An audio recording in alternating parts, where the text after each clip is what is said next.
morning, and thank you for tuning in to Texas Today. I'm Julia and this is Zona, and it's our pleasure to spend this lovely morning with you folks. Today we can expect sunny skies, perfect weather to head on out to view some sports games. For more on sports, we head to our sports newscaster, Julia. Thank you, Julia. The Houston Astros have recently agreed to extend their lease at Minute Maid Park through the year 2050. After threatening to leave in the early 1990s, it appears that the Astros are here to stay. Well, at least until the year 2050. But with this move, brings back up the conversation about using public financing for sports. Had the city not agreed almost 30 years ago to the taxes that allow groups to collect hotel occupancy and car rental taxes to pay for stadiums, there might not have been a boom of stadium projects in Houston, leading to the construction of Minute Maid Park, PNC Stadium, Toyota Center, and NRG Stadium. So, is public financing worth it in the long run? The sport industry is a booming business with salaries only increasing, including those of the owners themselves. Team owners have net worths well over billions of dollars. So if we're socializing the cost and privatizing the benefits, why do cities continue to grant these teams every wish? I would be devastated to see any of the Houston teams go. They bring in lots of revenue for the city. Do you know how much revenue even one team generates and how? No. What about where the money to build all the facilities? Do you know where any of that comes from? No. Well, maybe you should take a look at your taxes.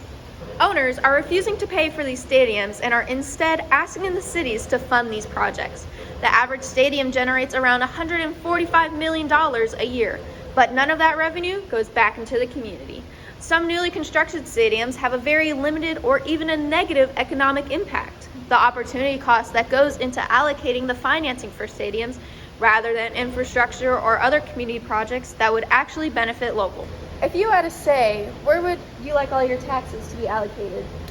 I would say education or infrastructure.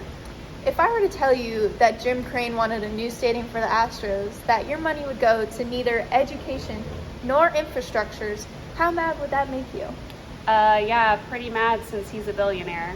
Contrary to the benefits that owners will try to sell you on, stadiums will not generate new wealth for the area. It will simply redistribute the wealth. Proponents of public financing will often boast the positive economic impact. These arguments contain bad economic figures because while conducting an economic impact study, one can manipulate the numbers to say whatever they want. Building new stadiums is only economically efficient for growth if the stadium is the most beneficial way to make capital gains in the city. The cost of stadiums are outweighing the benefits. A new sports stadium would be cool. What about economically? Which do you think would be better? Well, a sports stadium would bring in lots of money.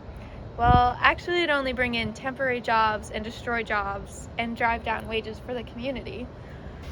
Most positions associated with sports facility management are only part-time or temporary positions and are low-paying jobs. This will lead to the employment and income in the city to decrease. Teams are constantly threatening to leave if cities refuse to build or update their stadiums.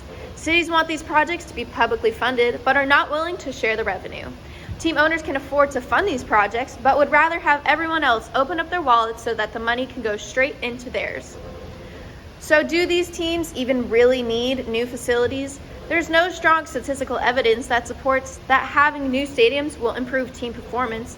In fact, some studies have found that actually lead to a decrease in winning percentages.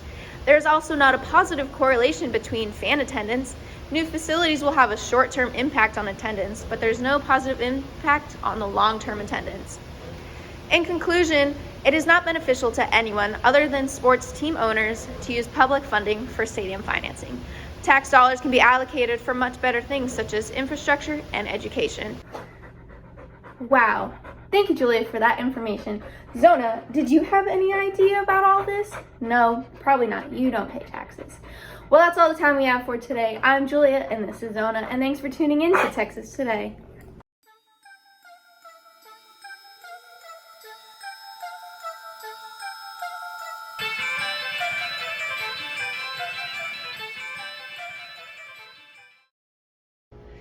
Baby, come on. Shape up. It's your business. Come on. Woo! Dance.